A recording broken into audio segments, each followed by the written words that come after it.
Si Pangulong Marcos naman, mga kabrigada, tumanggi munang magkomento tungkol kay Mary Jane Veloso. Brigada Maricar Sargan, ibrigada mo! Brigada Live Report.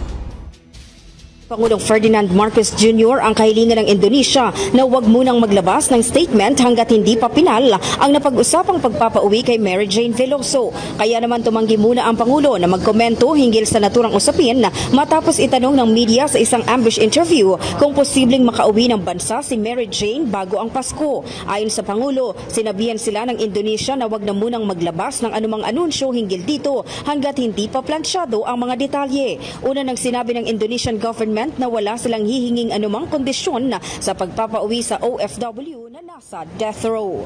In the heart of changing lives, ito si Brigada Maricar Sargan ng 105.1 Brigada News FM Manila, the Music and News Authority.